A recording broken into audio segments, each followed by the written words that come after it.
I worked with inevitably fell. It was inevitable that they fell eventually, because they were unstable and I couldn't make their dynamic and static posture system normal. So we did the best we could, we taught them safety, but let's face it, my fault. I'm supposed to be wrong, so they're gonna fall. So I want to teach them and the family members how to get them up. And I think Dr. Tino talked about this with you guys. But what I usually teach them is that, if I can get somebody on the floor, back, on your stomach. I usually will tell them to whatever position they're in, as long as they don't have anything broken. Now, if they fell and broke their hip, I don't want them moving around. Okay. How do you tell if they broke their hip, by the way? You come upon somebody. Right, one leg is longer than the other. Usually the fractured leg is externally rotated and short. And when you see that, don't try to stand them up, because they only have one leg to stand on. A million of them. I'm here through Friday. Hey, you! Okay, so what I would tell them is I would help them get onto their hands and knees. So we're going to bring her arms up, bring this arm up.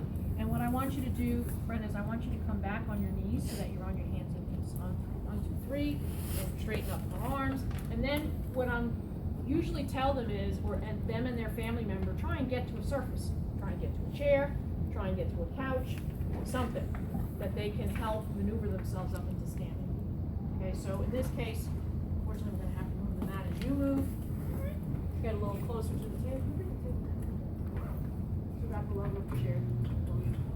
Is that fair right there? Right there. Because that's about a normal height.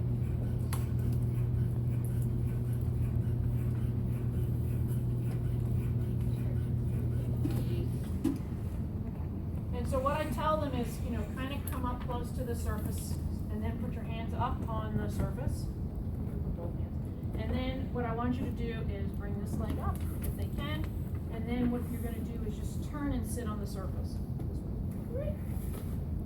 Very simple. Not a whole lot of moving, that's the safest way to help someone get up. And usually if someone is at fall risk, I give the patient's family a gait belt and tell them, the wife, husband, just keep this with you, keep it in her purse, so that if they fall down, you can kind of get it on them. So you give people something to pull on.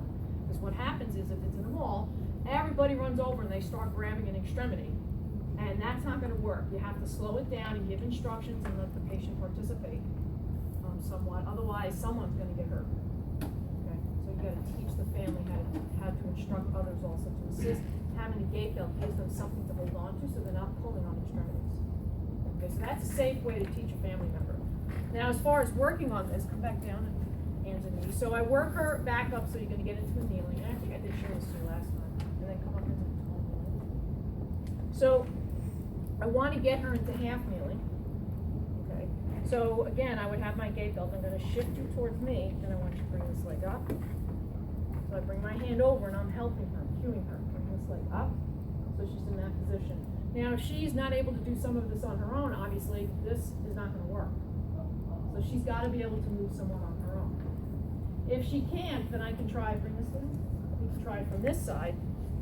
Okay. So now I can really help. Okay.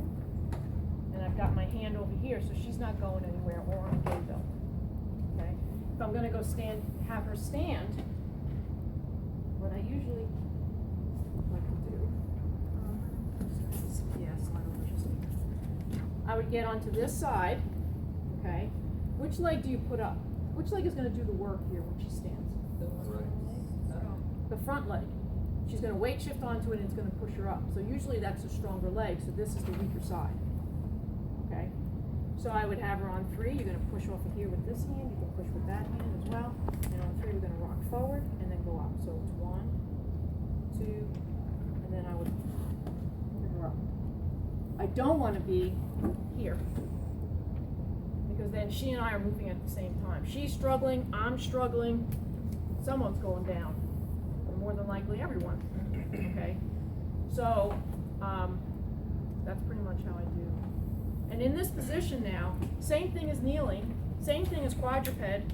first she has to learn to get into and out of the position, then she needs to learn how to hold the position, then you can do weight shifting in the position, then you can do resisted weight shifting in the position, you can play volleyball in the position, okay, and then work on sit to stand in that position, okay? So practice those couple things, and then we'll move on to moving from sitting to modified plank.